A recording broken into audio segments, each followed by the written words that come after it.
서로 소통하며 결정하는 지혜로, 행동하며 책임지는 당당함으로, 배려와 믿음으로 성장하며 내일을 꿈꾸는 학교. 학교 자치가 만들어갑니다.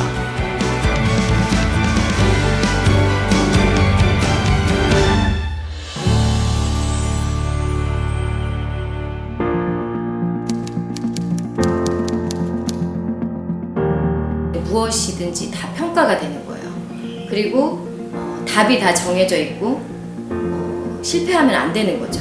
선생님도 교과 분량이 상당히 많다고 느끼거든요. 그리고 불안감을 느껴요. 진도가 끝나지 않으면은. 그래서 남들에게 보여주고 싶지 않은 내 모습을 가리는 거고, 이게 꾸미는 거랑 공부랑은 별개라고 생각하거든요. 고등학교 나오고 대학 가는 아이들이 자기 인생에 대해서 고등학교, 대학을 가는 아이 많지 않습니다.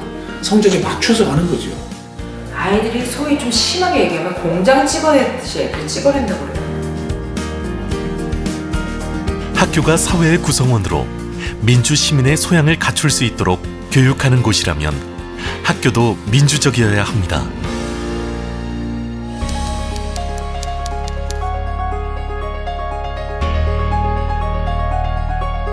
핀란드에서는 시민 참여와 영향에 대한 권리가 헌법 조항에 잘 보장되어 있습니다. 이런 기본적 민주주의의 근간이 되는 권리는 아동과 청소년에게도 적용됩니다. 핀란드 학생들은 경쟁보다는 협력을 강조하는 수업 구조에서 남들과 협력하여 자기 자신의 가치를 끌어올리는 방식으로 공부를 합니다. 핀란드는 교사의 전문성을 중요하게 여기는 동시에 교사의 자율성이 보장되어 있습니다.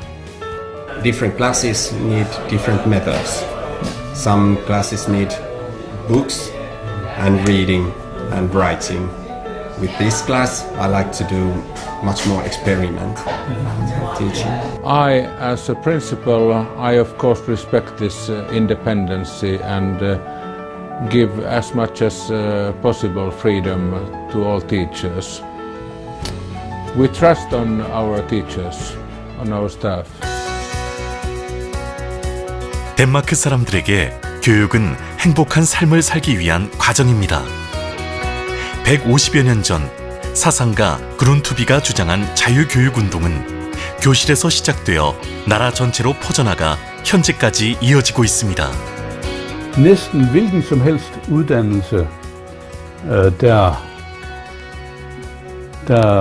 var med til at hæve borgernes kulturelle og uddannelsesmæssige niveau, det kunne støttes af staten, uanset om staten ikke havde nogen ret til at bestemme over, hvad der skulle ske i de uddannelser.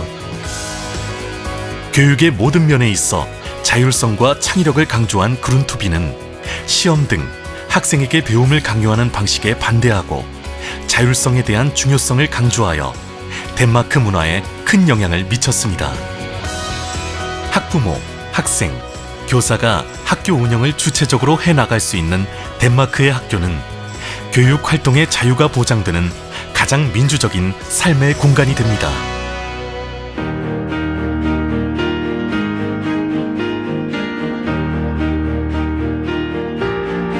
우리가 원하는 학교의 모습은 어떤 걸까요? 모든 결정까지는 아니더라도 학생들이 실천해야 되는 것이면 학생들에게 의견을 물어봐주고 어느 정도 그냥 학생들의 의견을 들어주는 하만 있어도 저희는 감사해요. 스스로 공부하는 어린이, 창의력을 가진 어린이를 만들기 위한 토대가 되었으면 참 좋겠어요. 자존감을 키우자, 자신감을 키우자라고 얘기했을 때 과거의 패러다임으로 말하면 그건 공부 잘하는 아이들이 다 가질 수 있는 학교에서 자신감이었어요. 근데 공부를 못하는 아이들 같은 경우에는 그러면 어디에서 내가 무엇을 할 수 있다라는 걸 확인받을 수가 없잖아요. 교사가 아이들을 얼마나 믿어주고 아이들도 선생님을 바라볼 때 얼마나 안정된 마음으로 선생님을 바라보느냐에 따라서 학습에 대한 거부감이 좀 더 줄어들 것 같아요.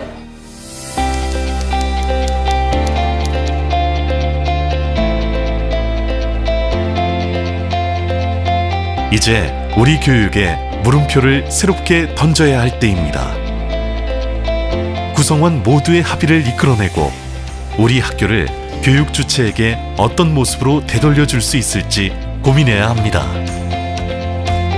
학생 생활 교육을 어떻게 할 것인가 여기에 대한 많은 고민이 있어서 어느 경우에 이 징계를 하게 되는지가 지금 궁금하시잖아요. 많은 이야기도 나눌 수 있고 다양한 시도를 해볼 수 있게 되었어요. 그리고 학년이나 업무 같은 부분도 원래 교장, 교감 선생님의 권한이신데 그 부분도 저희에게 맡겨주셨거든요. 머리를 같이 맞대고 고민한다는 거가 가장 좋은 거거든요. 다 같이 세 달을 여는 거니까 그 의미부터 저는 특별하다고 생각하고요. 재밌고 학생들이 뭘 할지 학교를 어떻게 바꿔나가야 될지 직접 정하는 거니까 학생들에게 설문조사를 해서 진짜로 원하는 과목이 무엇인지 알아내고 이제 그거를 추려서 선생님들께 드려서 소위 말하는 이제 노는 동아리가 사라졌어요.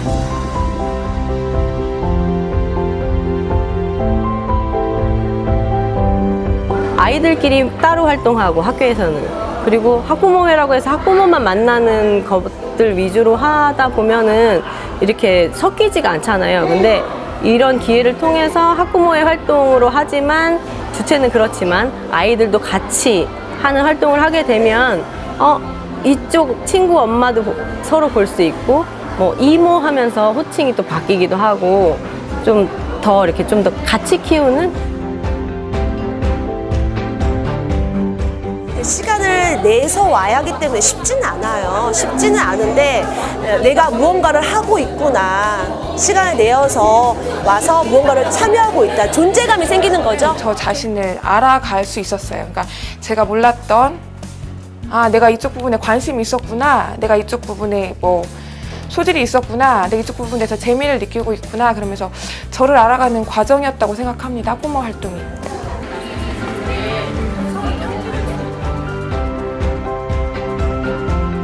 아이들이 기획하게 하는 경험들을 줬던 것 같아요. 그래서 이러한 교류의 경험들이 서로 간에 아이들의 삶의 경험으로 나눠지고 그리고 지역 공동체가 이것을 함께 지원하는 이런 교류들이 많아지면서 아이들의 성장을 단지 학교의 책임, 그 다음에 부모의 책임으로 돌리는 게 아니라 지역사회가 함께 만들어간다. 그리고 함께 고민한다. 이런 장을 펼칠 수 있다는 데에 대해서 되게 큰 의미를 가지고 있다고 생각해요. 교육활동은 선생님들만이 하는 것이 아니라 학생과 함께 생각하고 또 학부모님들과도 함께 생각하고 또 그 생각들을 함께 나누면서 또 집단 지성을 이끌어냄으로써 더 화합되고 더 좋은 교육의 결실을 얻어내고 있는 것 같습니다. 조금이나마 사회에 나가서 경험할 일들을 학교에서 미리 겪어본다는 것에 대한 큰 의의가 있다고 생각하고요. 학생들의 대표를 선출해서 그 대표에게 의견을 전달함으로써 그 규정이 바뀌는 모습을 학생들 눈으로 직접 지켜보는 게 아주 큰 가치이지 않을까 싶어요. 이걸 국가 차원에서 정부 차원에서 법을 통해서 법률 제정을 통해서 학교 자치가 실시될 수 있도록 해주면은 시도교육청에서 더더욱 힘을 받아서 학교 자치가 더 활성화될 수 있지 않을까 생각합니다. 전라북도 교육청은 교육의 지방자치 실현과 학교 자치를 지원하기 위해 학교자치 활성화 지원단을 구성하여 운영하고 있습니다. 이곳에서는 학교 구성원의 학교자치 역량 강화를 위한 방법을 고안하고 개선하며 실제적으로 학교에서 작동할 수 있는 학교자치가 활성화될 수 있도록 지원하고 있습니다. 자신의 삶의 방향에 대한 주도권은 자신에게 있다는 자신감. 학교가 민주적인 시민으로서의 아이들을 길러냅니다. 이것이 바로 학교자치입니다.